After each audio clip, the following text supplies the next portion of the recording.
Well, we'll go ahead and get started and let everyone chime in as they join the Zoom meeting. And we will be recording this because we know that many teachers and students aren't able to make this time. But for those of you that are here, we're excited to have you. And we'll go ahead and start to chat about the Bright Spark Invention Challenge this fall. Everything you need to know. Well, you're in good company with us. If you're not familiar with Bridge Innovate, we are a boutique consulting agency located in the greater Chattanooga area here. We are a global network of business strategists, consultants, and designers, and we work on solving tough challenges for our corporate leaders. And we also have a youth program, Bright Spark, that you are chiming in to learn more about the upcoming Invention Challenge. So I think actually our educators here are familiar with Bright Spark. For those of you that are going to be listening in later on, Bright Spark is Bridge Innovate's social innovation program. We focus on igniting creative confidence in students and educators that lead them. And we do that by offering innovation competitions throughout the year, specifically for 4th and 12th grade. Sometimes we do engage with college students as well. So we do engage with students and educators who are interested in the STEAM, entrepreneurship area for our Invention Challenge, and many of you are probably familiar with our design competition as well. And part of that, we also try to give our educators and students exposure to some of our contacts, our clients, our industry leaders that can give some authentic, real feedback and engage with the students, and they get engaged and inspired as well. So we are also excited to later on, as we progress with our Invention Challenge, start to slowly release our panel of judges. So our Bright Spark team, if you're not familiar with us, hello. We have our Jenny Whitener, CEO Bridge Innovate, who also founded Bright Spark almost, I think, 8+ years ago, with the desire to really bring creativity, opportunity to build creativity and the muscle to ignite that creative confidence.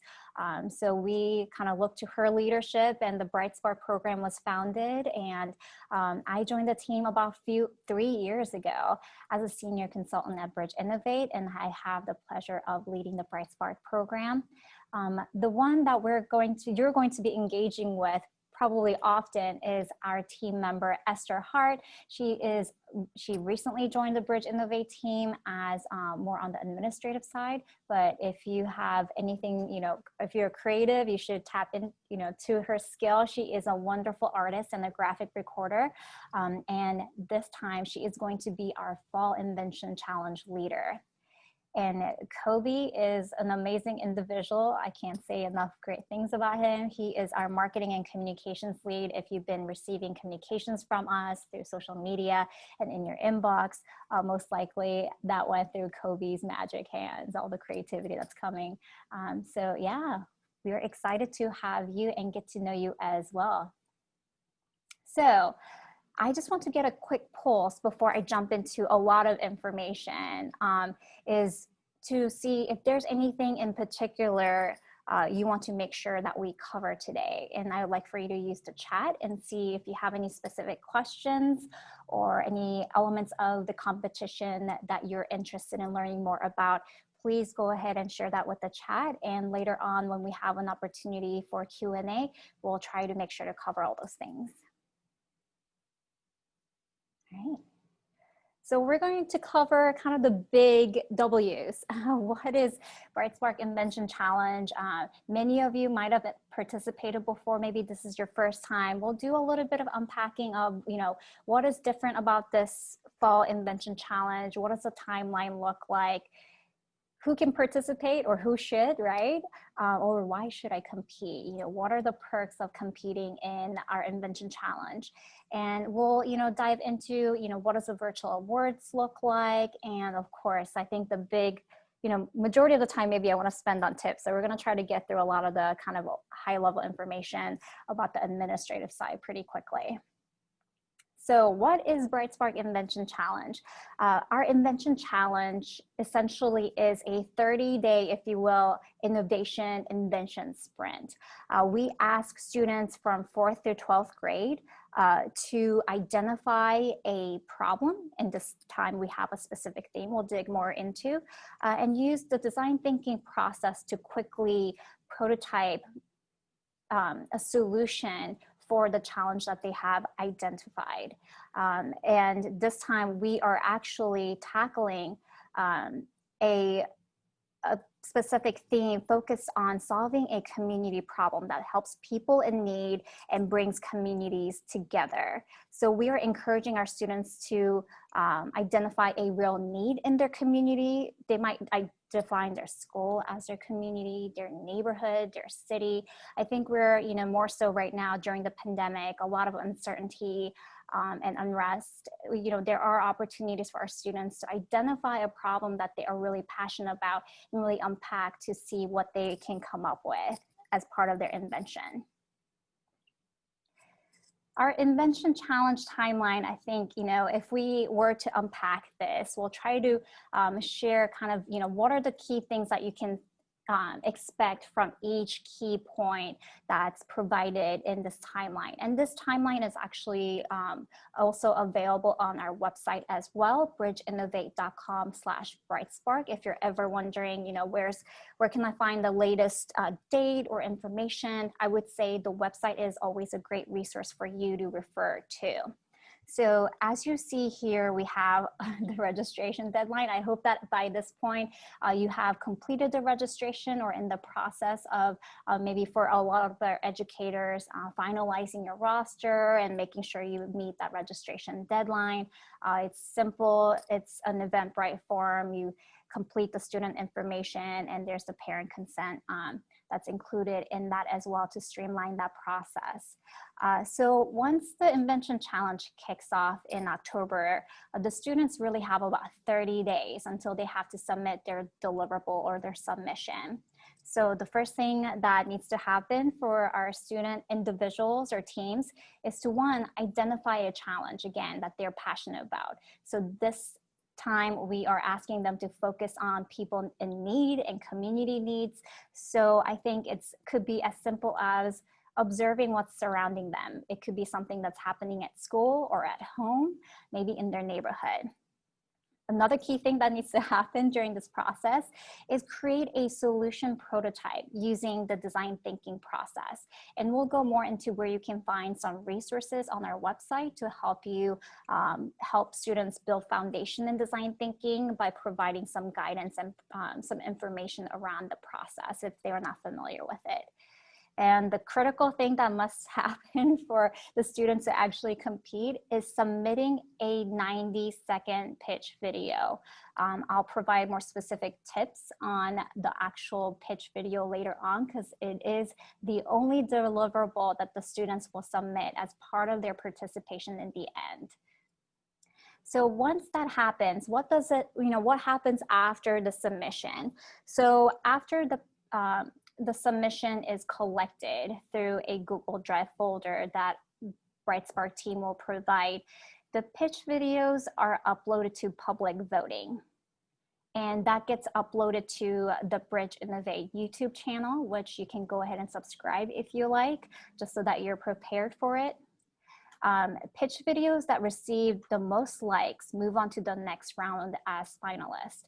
And this time we are expecting high volume, so we will be dividing the group into age level. So we will be collecting videos for our elementary group, 4th to 5th grade, middle, high as well. And the top 10 videos that receive the most likes will move on to the next round as finalists. So those finalist pitch videos will be viewed and judged by a panel of judges consisting of industry professionals and educators.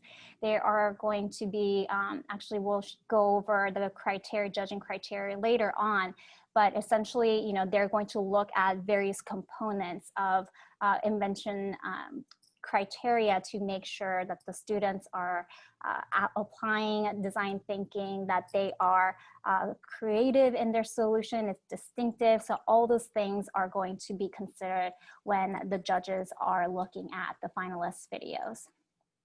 And this time, as you know, so much uncertainty. I know some schools, some students are back in school, but many of us aren't. So we are going to have a virtual awards. We've been having a lot of fun with this. So on November 17th, you know, pencil in that date, we're going to do a virtual award ceremony, invite everyone. Of course, the award winners will be recognized. You won't know until then at the virtual award event attended by all participating individuals, teams, and the event will be live streamed to the public.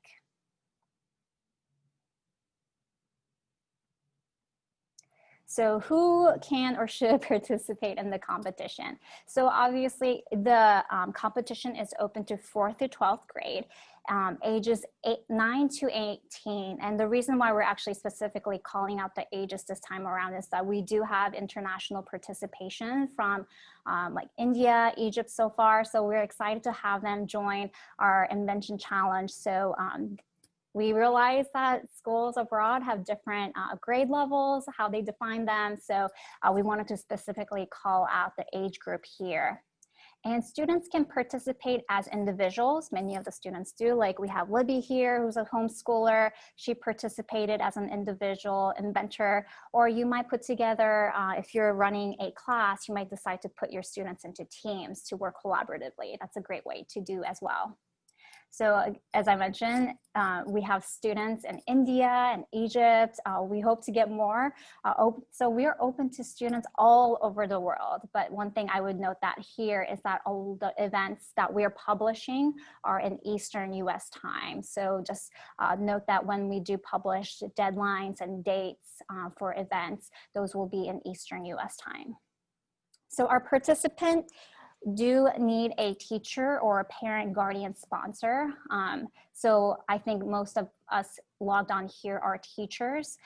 So that's great. And we also need a parent or a guardian consent for the students to participate. And the reason for that is we are publishing student videos on YouTube. So we want to make sure that we are getting the appropriate consent to cover that.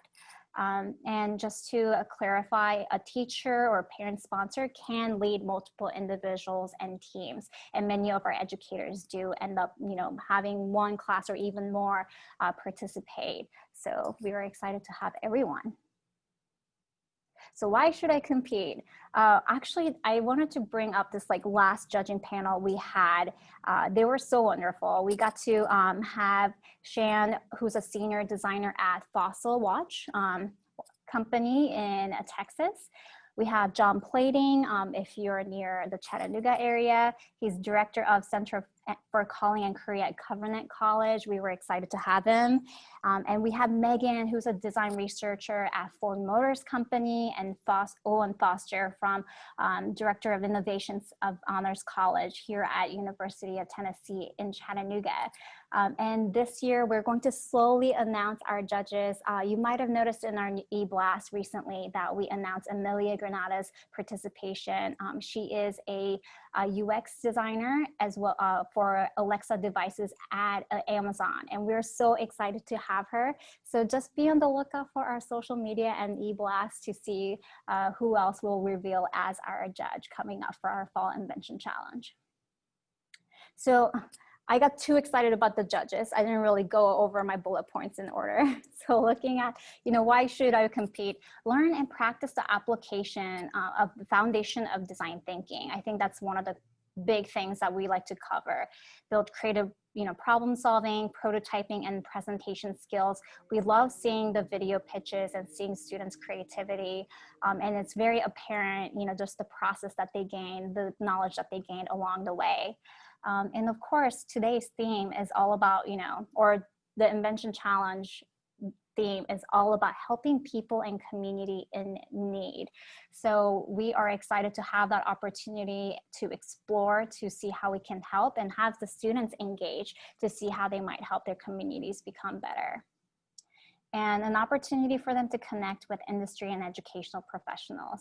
The judges get really excited about seeing all the creativity, and we try to engage them by, doing our deliberation, also attend some of our events. So we hope to have more opportunities for our students to engage with them.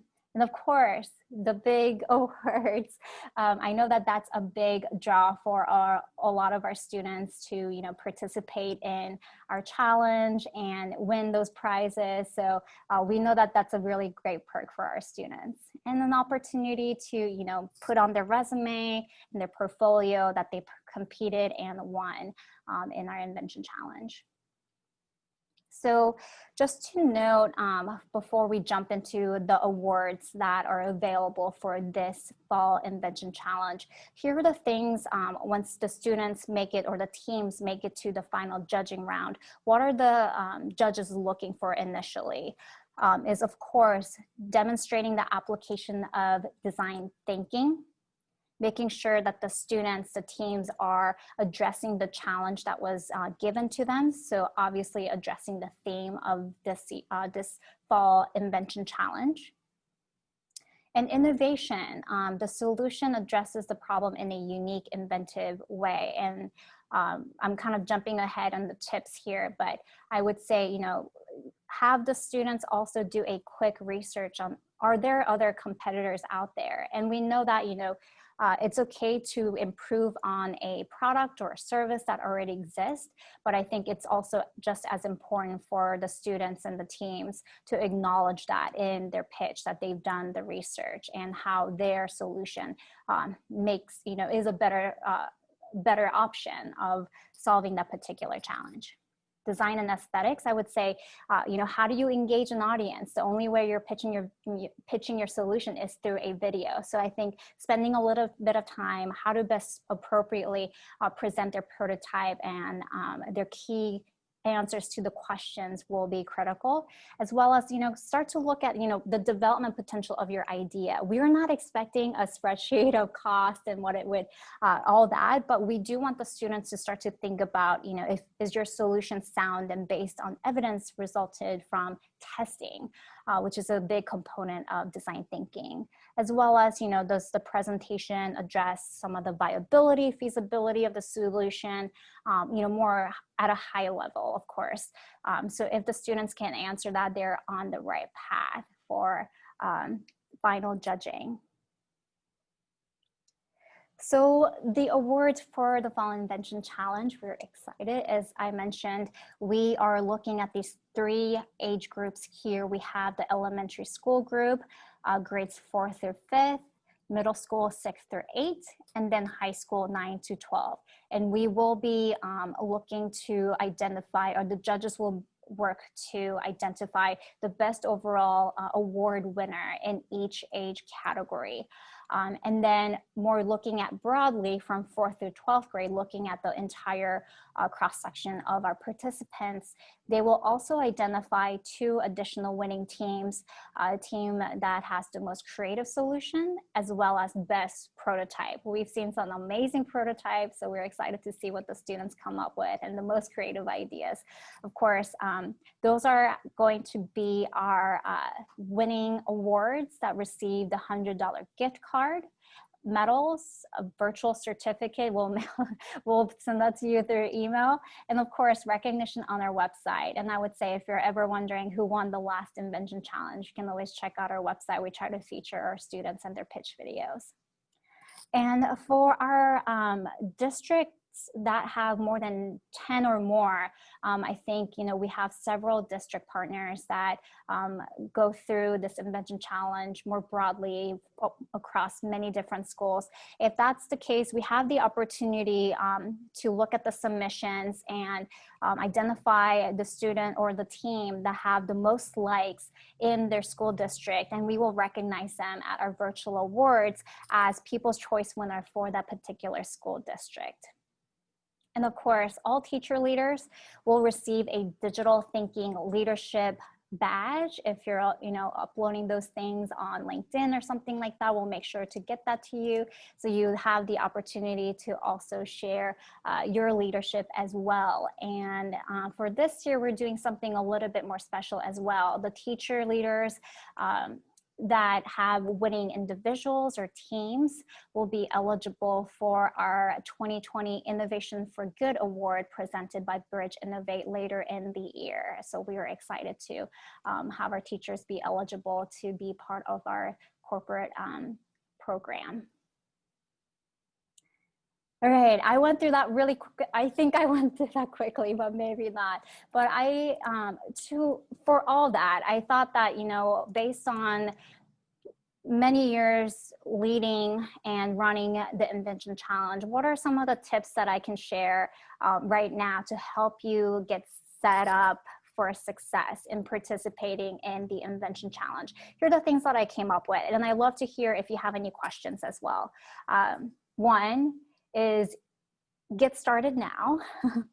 Have the students start to practice or, you know, observe their surroundings to identify a problem or an opportunity. And maybe it would be helpful for especially younger students to help them, you know, give them some perimeters on how they might define community. What does that mean to them? And I think, you know, sometimes identifying a challenge to tackle could be the hardest thing, is just getting started. So, you know, if you can get started as early as you can, even though we say the official kickoff is October 1st, if you're ready, go ahead and get started. We're not stopping you. And view pitch videos from previous competitions. We have those available on our website, and I'll provide the link later on, as well as our Bridge Innovate YouTube channel. If you just search for Bridge Innovate, you can easily find us. You see that we have playlists for the past few years of students that competed in our design competition as well as Invention Challenge. Check them out, you know, watch them with your students. And one of the exercises you might want to do is just to get them thinking, is have them point out, you know, what they like about that solution, what they wonder, you know, how would they improve it? So just to get them started, you know, thinking in their minds, or, you know, being able to see some reference information, pitch videos, I think could be helpful. And this seems like a duh, but follow the design thinking steps. And you'll notice that the key questions we asked the students to include in their pitch video is specifically to help them kind of go through that step as well. And where I would say we might see kind of the gap is maybe the testing component, maybe iteration component that comes at the very end. So, you know, if you have the opportunity, we understand that time might be a constraint, but making sure that the students do go through the entire design thinking step as much as you can, I think it's always, you know, a best way to go about it. And another one is spend time developing your prototype. And I just want to say, I'm not mentioning that the prototype should be high fidelity whatsoever. We've had the best prototypes that were made out of paper, recycling material. We've had students use Legos and won best overall. But I think it does take time for students to understand how to best showcase their prototype and in what format works best. And, you know, we're just noticing that when the students are able to point out key features of their solution using the prototype, it's easier to convey when developing a pitch video, is what we've noticed. Okay, another biggie is around the pitch video, the final deliverable.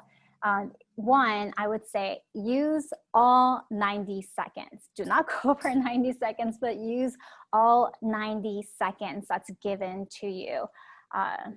Because we have had great inventions, but we always, you know, whenever you wrap up really quickly, we realize they could have spent a little bit more elaborating on their solution. So I would say you're given 90 seconds, use all of it if you can. Give your invention a catchy title. It helps make your invention memorable, because our judges are looking at,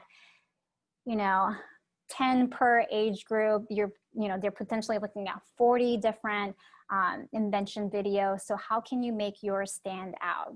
I think a great way to start is giving it a catchy title. Make sure you answer all key questions. And this goes with following the design thinking steps. What problem did you identify? How did you come up with this idea? Demonstrate your solution and explain how you tested the solution, and even, further, like, did you iterate it or not? I think those are the key questions you want to make sure you cover in your pitch video. And another biggie is keep your family, friends, and community, because this is a community challenge, engaged. Because a big part of this is the engagement, the public voting. We want people to be aware of all the great inventions that you're creating. So, get them hyped up about all the exciting things that the students are creating, because you will need their votes to get to be the finalists. So let me stop there and see if, I know we only just have a few more minutes left, but I'd love to hear if there are any questions or opportunity for me to clarify anything that I just shared. You can use the chat, or if you like to go off mute, you're welcome to. Are there any limits or suggestions about team size? Great question. I would say typically for our Invention Challenge, we do see a broad spectrum. We do see a lot of individuals participating, and we do see small groups. And for those of you that's familiar with our design competition, will know that some teams used to have like as many as 10. That's not typically the case for Invention Challenge, and then partly because it is a quick-paced challenge. I would say, you might look at 2 to 3 sometimes, or 4 to 5. I think, I think the golden number or range might be anywhere from, honestly, 1 to 4 or even 5, but we tend to see smaller team sizes for Invention Challenge. Any other questions? Mary, I think Lee. it is sometimes helpful to have at least 2 kids, because, hey, it's Lee, because then you have somebody help you when you're making your video. If you have at least 2 kids on the video, they're able to interact and make it a little more memorable. I think that helps my student.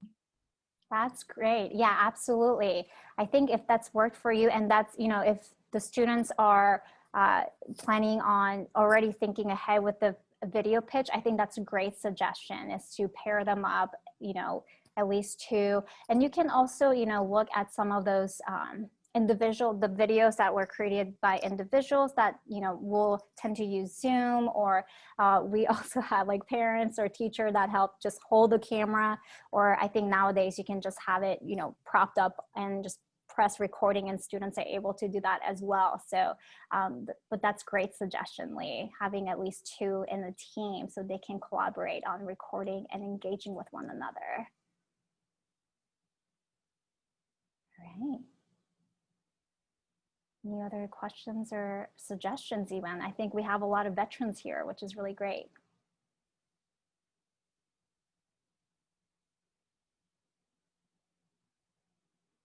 All right, well, let's see. Make them practice. yes, absolutely. You'll see that the judges, their first, the engagement is through video. So whatever amount of time you can take to practice the pitch is going to be great. And I think that's great, Lee, you mentioning as well, giving each other feedback as they pitch before they actually press that record. Doing a quick role play within the classroom setting or virtually if they're meeting, remotely. I think it's a great idea. So thank you, Kristen, for sharing that. Wonderful. Well, it's been wonderful having everyone here today. Just a quick, we're here to help you. I would say stay up to date by visiting our website. You know, we have our Bridge Innovate. There is a page that's specific for Invention Challenge. We are going to do our best to keep that up to date. So if you have any questions, of course, you can reach out to our Invention Challenge coordinator, Esther. She's gonna be our leader, making sure everything is done properly. And I would say, you know, check out our resource page as well. If you have students who are new to design thinking, we have our videos there, some worksheets, and of course, we have like a whole library of pitch videos that have been submitted before under the resource page as well. So they can click and check out all the previous submissions. And they might want to just check out the previous winners to see like what stands out to them and see how they might utilize that to their advantage. So yeah, we're excited to have you all. If you have, you know, at any point any questions about registration or during the process, please keep us updated. We want to be here to make sure you have a great experience, the students have a great experience. And yeah, I would say let's have a great time, happy inventing, and please stay engaged with us. Thank you so much for joining today, 30 minutes, end of the day. Yeah, and if there's anything we can help with, please don't hesitate to reach out, everyone. Thank you so much for joining today.